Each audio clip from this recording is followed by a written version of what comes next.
سسرالی جھگڑا کسے کہتے ہیں؟ سسرالی مسئلہ کیوں پیدا ہوتا ہے؟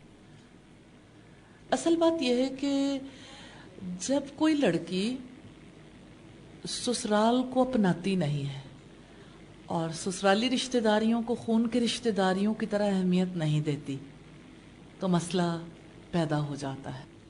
میکے اور سسرال میں ایک بہت بڑا ڈفرنس یہ بھی ہے کہ میکے کے جو رشتے ہوتے ہیں، یعنی بہن بھائی، ماں باپ کا رشتہ ہے، دادا دادی ہیں، یا اسی طرح سے کچھ اور لوگ جو مل کے آپس میں رہتے ہیں، کزنز وغیرہ یا باقی لوگ، تو یہ رشتہ داریاں ایسی ہیں، خاص طور پر بہن بھائیوں کی، ماں باپ کی، دادا دادی کی، جہاں پر آپ کی غلطی کو لوگ اگنور کر دیتے ہیں۔ اور سسرال میں فرق یہ آتا ہے کہ آپ کی غلطی یاد رکھ لی جاتی ہے، وہ پکا ریکارڈ بن جاتا ہے، اس چیز سے کوئی چھٹ نہیں سکتا۔ پھر اس وجہ سے میکے سے جب کوئی سسرال پہنچتا ہے تو یعنی لڑکی کو یہ جان لینا چاہیے کہ یہاں پر ایک ایسا مشکل امتحان ہے کہ امتحان دینے کے بعد بھی امتحان سے نکل نہیں پائیں گے۔ یعنی کمرہ امتحان میں تو کوئی جاتا ہے 3 گھنٹے کے لیے، اور یہ امتحان ایسا ہے جہاں پہ آپ مستقل داخل ہو گئے ہو، اور جب مستقل یہ کام کرنا ہے تو نیچرلی ایسی صورت میں آپ کا جو طرز عمل ہے وہ نوٹ ہو رہا ہے، ہر چیز جب ریکارڈ ہو رہی ہے اور ہر چیز جب لوگوں کے دلوں پہ لکھی جا رہی ہے تو پھر بڑا مشکل ہے کہ اسے مٹایا جا سکے۔ اس لحاظ سے ہم دیکھتے ہیں کہ یعنی ایک ایک چیز یادوں میں بس رہی ہوتی ہے، اور ایک ایک چیز ایسی ہے جہاں پہ بہرحال لوگوں کے لیے مشکلات بھی پیدا ہو رہی ہوتی ہیں۔ آپ امیج دیکھیے، ایک ایک عمل سے کیسا امیج پورٹرے ہو رہا ہوتا ہے، اور اس کی وجہ سے کس طرح سے سب لوگ متاثر بھی ہو رہے ہوتے ہیں، اور یادوں میں بسانے کی وجہ سے اتنی جگہ تنگ ہو رہی ہوتی۔ آپ یوں سمجھ لیں، ہر غلطی پر دلوں میں جگہ تنگ ہو جاتی ہے، ہر آنے والی غلطی کی وجہ سے دل اور زیادہ تکلیف میں مبتلا ہو جاتے ہیں۔ تو اس لیے لڑکی کو پھونک پھونک کے قدم رکھنا پڑتا ہے، اور اگر کوئی لڑکی یہ سمجھے کہ مجھے تو یہاں پسند کر کے لایا گیا اور میری تو یہاں پر خاص قدر و منزلت ہے اور میں کچھ نہ کروں تب بھی مجھے وہ مقام ملے گا، یہی وہ غلطیاں ہیں جہاں سے سسرالی بیماری کا آغاز ہوتا ہے۔ کیا میں آپ سے پوچھ سکتی ہوں سسرالی بیماری کیا ہے؟ آپ کہتے ہیں سسرالی جھگڑا، نہیں وہ تو جھگڑا ہے نا، وہ بیماری تھوڑی ہے۔ اور جھگڑا جو ہے وہ باہر ہوتا ہے اور بیماری انسان کے اندر ہوتی ہے۔ جی، نفرتیں پیدا ہو جاتی ہیں، ٹھیک ہے، اس کا بھی کوئی سبب ہوتا ہے نا۔ اب دیکھیں، نفرت تو اس کا نتیجہ ہے، کاز کیا ہے؟ جی جی، کنڈا، لڑکی کا کنڈا جو ہے یہ سسرالی بیماری ہے۔ لڑکی کا ایک ہی کام ہے، ہر بات پہ کنڈنا شروع کر دیتی ہے کہ وہ کسی بات پر لاجیکلی غور کرنے کے لیے تیار نہیں ہوتی۔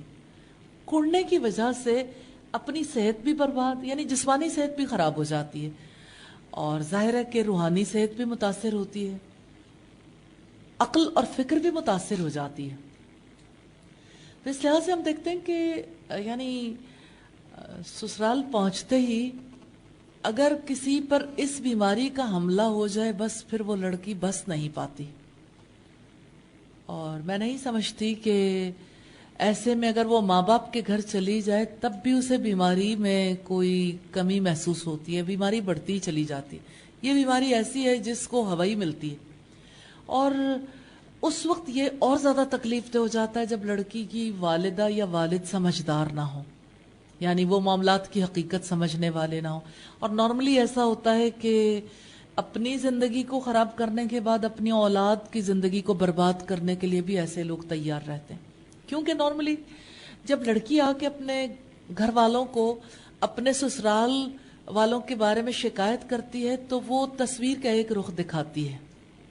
اگر ماں باپ سمجھدار نہیں ہوتے تو وہ اسی پر بیلیو کر لیتے ہیں اور سسرال والوں کے بارے میں ایک رائے قائم کر لیتے ہیں، اس رائے کے قائم کرنے کے بعد وہ اپنی بچی کو سمجھانے کے قابل نہیں رہتے، اور یہاں سے مستقل طور پر دراڑ بڑھتی چلی جاتی ہے۔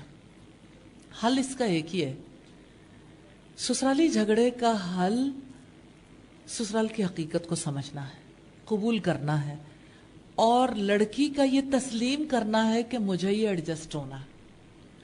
لڑکی یہ چاہتی ہے کہ سارے لوگ میری مرضی کے مطابق ایڈجسٹ ہو جائیں، ایسا عملی طور پر ممکن نہیں ہوتا۔ اس وجہ سے یہ مسئلہ بڑھتا ہی چلا جاتا ہے۔ تو آپ دیکھیے کہ اپنی بھی زندگی برباد، اپنے گھر والوں کی زندگی بھی برباد، اور پھر آپ دیکھیے کہ کتنی صلاحیتیں ہیں جو صرف اس جھگڑے کو نپٹانے کے میں صرف ہو جاتی ہیں۔ اور نارملی جو ماں باپ سمجھتے نہیں ہیں وہ جھگڑا نپٹانے کی کوشش نہیں کرتے، بلکہ جب کبھی فیملی سیٹنگز ہوتی تو جھگڑا بڑھانے کی کوشش کرتے ہیں، کیونکہ اپنی بچی کے لیے وہ دفاع کرنے کے لیے جاتے ہیں، اور دفاع کرتے ہوئے انہیں تصویر کا دوسرا رخ نظر نہیں آتا، وہ حقیقت کو نہیں سمجھ پاتے، اور اپنی بچی کا گھر بچانے کی بجائے اس گھر کو تباہ کرنے کے قابل ہو جاتے ہیں۔ یوں ہنستے بستے گھرانے اجڑ جاتے ہیں۔ کتنی خوشیاں تھی کچھ دن پہلے جب لڑکی کو بیاہ کے لانے کی تیاریاں تھیں، دونوں خاندانوں میں خوشیاں جو ہیں وہ کتنی جلدی ماند پڑ جاتی ہیں جب لڑکی سمجھدار نہیں ہوتی یا اس کے والدین سمجھدار نہیں ہوتے۔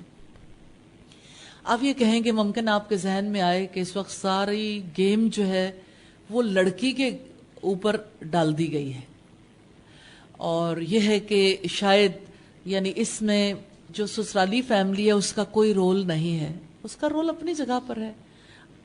لڑکی کو یہ جان لینا چاہیے یہ میری نئی زندگی ہے، اس کے نئے مطالبات، نئے تقاضے، ان تقاضوں کے مطابق مجھے اپنے آپ کو ڈھالنا ہے۔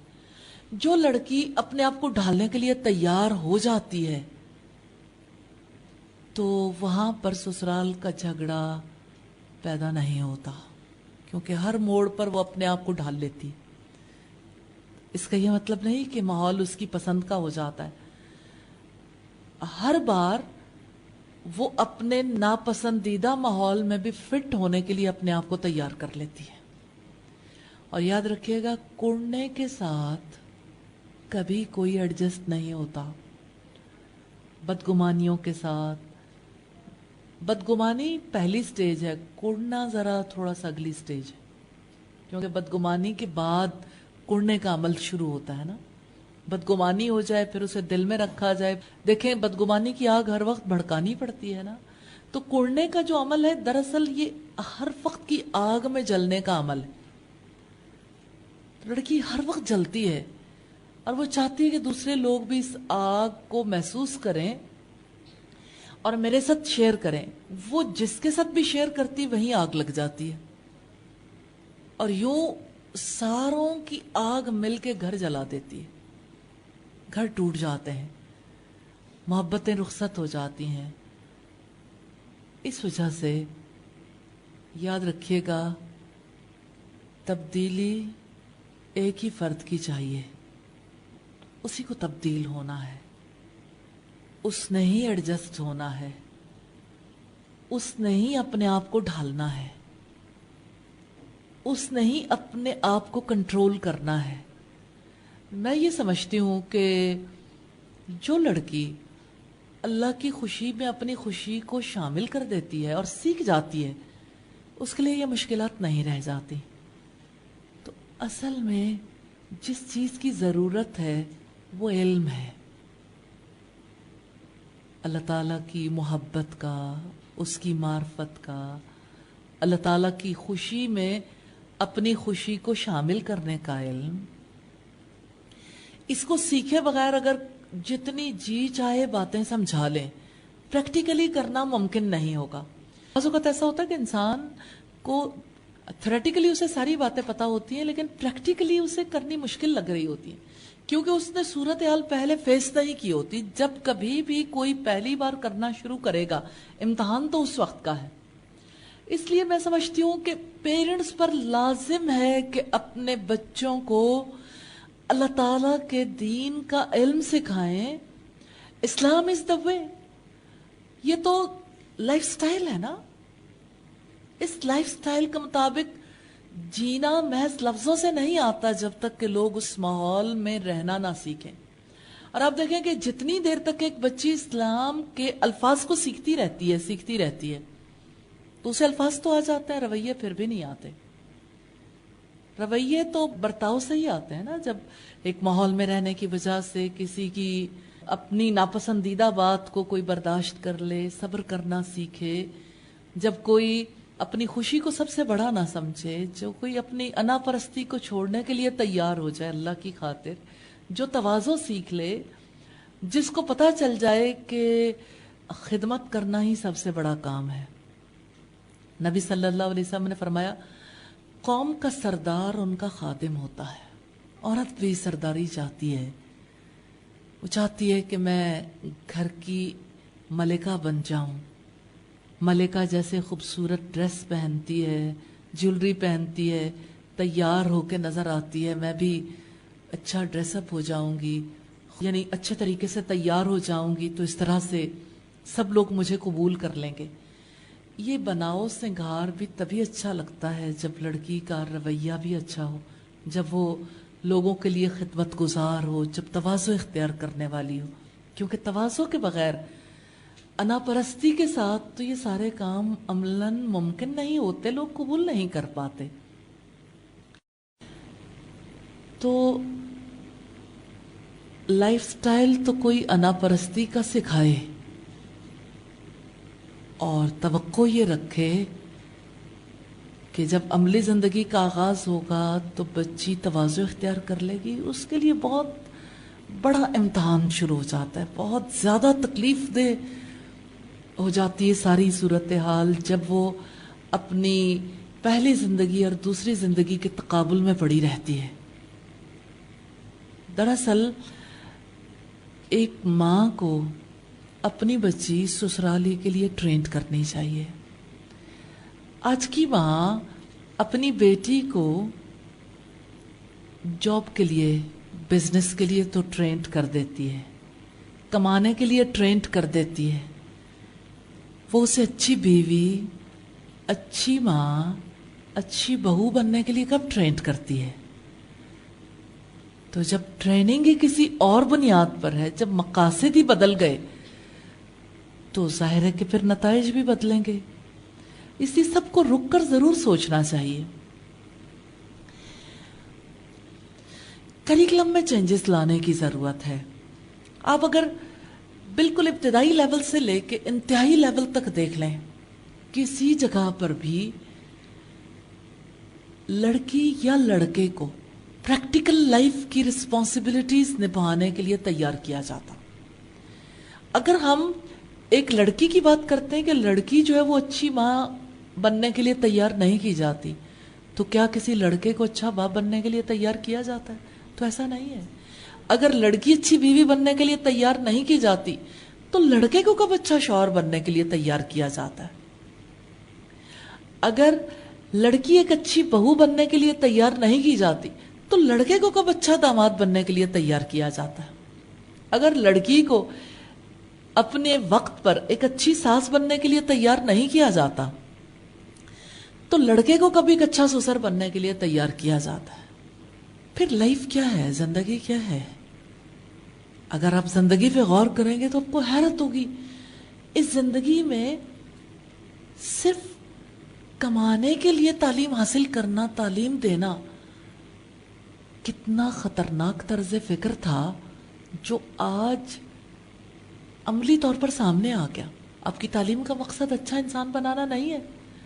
پوری ورلڈ میں دیکھ لیجئے, کہیں بھی تعلیم کا مقصد یہ رہ ہی نہیں گیا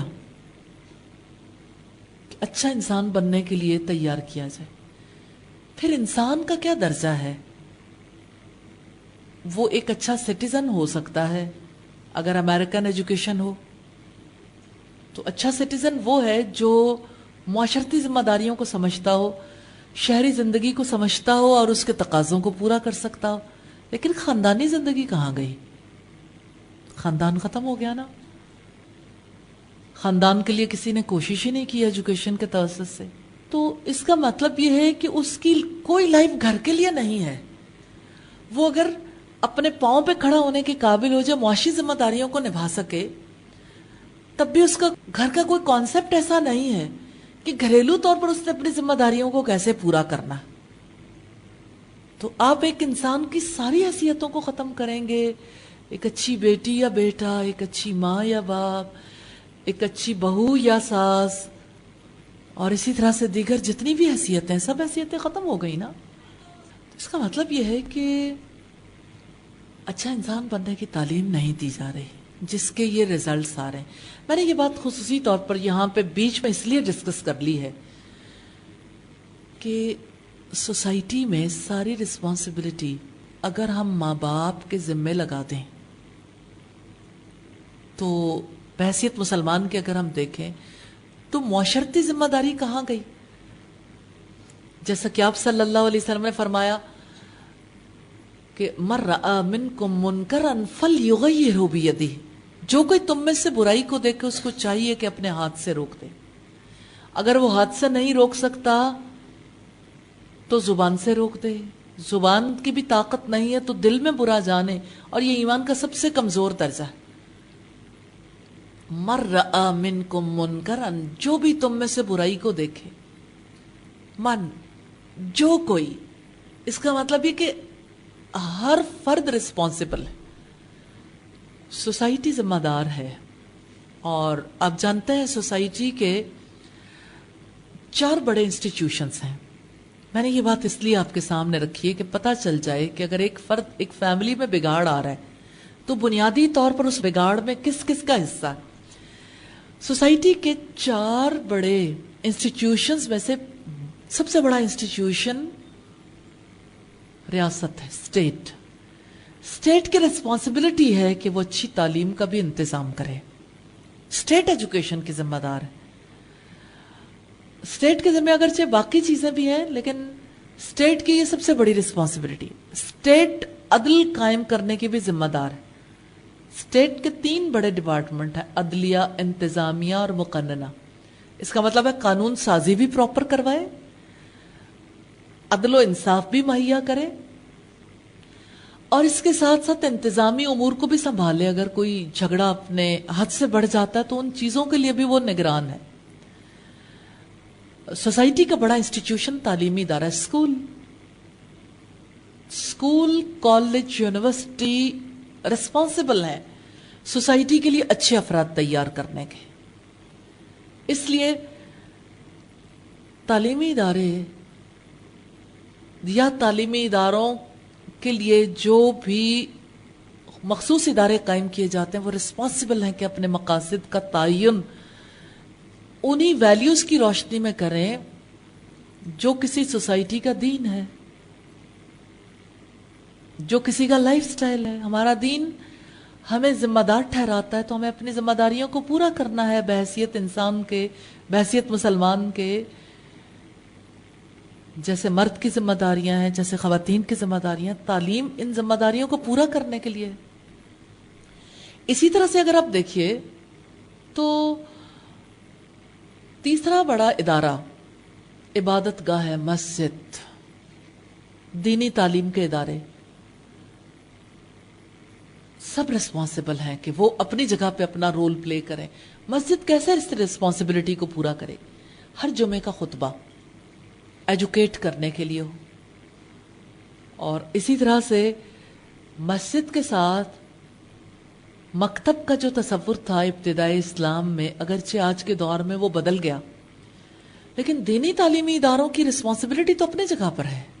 اور چوتھا ادارہ خاندان ہے، فیملی ریسپانسبل ہے. پھر وہ صرف پیرنٹس نہیں، دادا دادی بھی، نانا نانی بھی، خالائیں، پھوپھیاں، ماموں، چچا، ریلیٹیوز، سب کو اپنے اہل خاندان کی فکر کرنی چاہیے. تو اس کا مطلب یہ کہ ایک بچے کی اپ برنگنگ میں کون کون جا کے ریسپانسبل بنتا ہے. پیچھے سسٹمز بنائے جائیں گے نا، انتظامات کیے جائیں گے تاکہ انسان سکون میں رہے. کیونکہ گھر سکون کے لیے بنائے جاتے ہیں، گھر سکون کے لیے وجود میں آتے ہیں. اور گھروں میں انسان زمانے کے دکھوں سے، زمانے کے سرد و گرم چکھنے کے بعد پناہ لینا چاہتا ہے۔ یہ گھر حفاظت مانگتے ہیں، اس کی حفاظت رشتے کی حفاظت سے ہوگی۔ رشتوں کی حفاظت کے لیے اسٹیٹ نے بھی رسپانسبلٹی پوری کرنی ہے، رشتوں کی حفاظت کے لیے تعلیمی اداروں نے بھی اپنی ذمہ داری پوری کرنی ہے، مسجد اور مکتب دینی تعلیم کے اداروں نے بھی رسپانسبلٹی پوری کرنی ہے، اور فیملی نے بھی۔ اب آپ دیکھیے، اگر چاروں انسٹیٹیوشنز کے اعتبار سے دیکھیے تو چاروں کا رول ہمیں نظر نہیں آتا۔ اگر چاروں اپنا رول ادا نہیں کر رہے، اس کی وجہ سے میں سمجھتی ہوں کہ گھرانے تکلیف کا شکار ہیں، سکون اٹھ گیا سوسائٹی سے۔ اس کی وجہ سے باہمی محبتیں رخصت ہو گئیں، یہ ریزن ہے۔ تو چینج کسی ایک کی وجہ سے نہیں آتی، چینج تو کلی طور پر آتی ہے نا، پھر سوسائٹی کو اپنے رسپانسبلٹی کو پورا کرنا چاہیے۔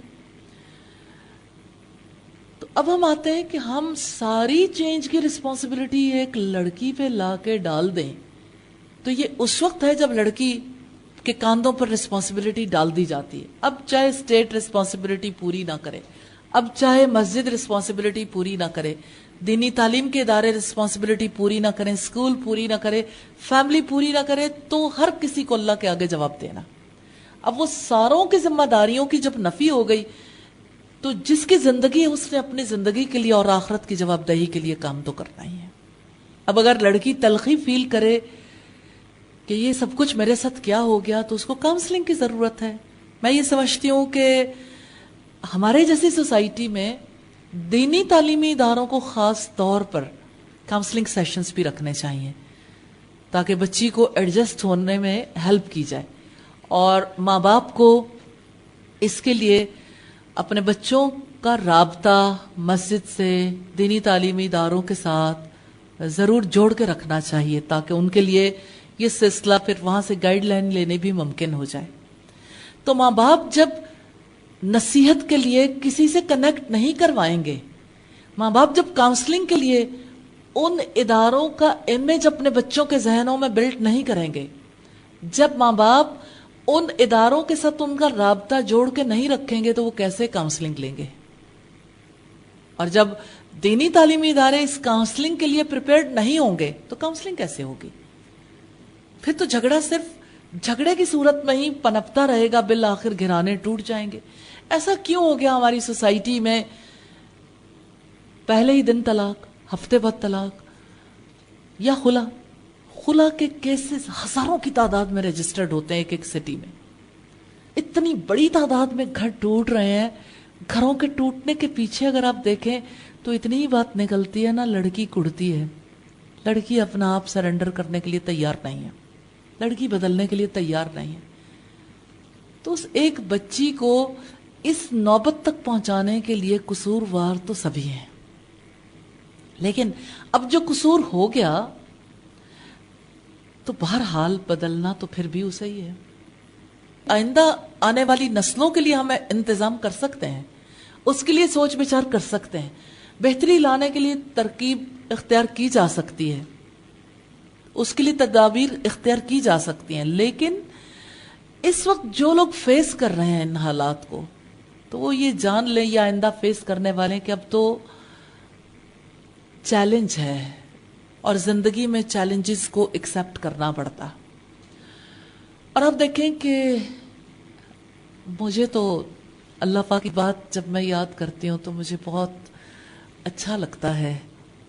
اللہ تعالیٰ نے آسمان اور زمین سے کہا تھا، اتیا تو نو کرہا، آ جاؤ خوشی سے یا ناخوشی سے۔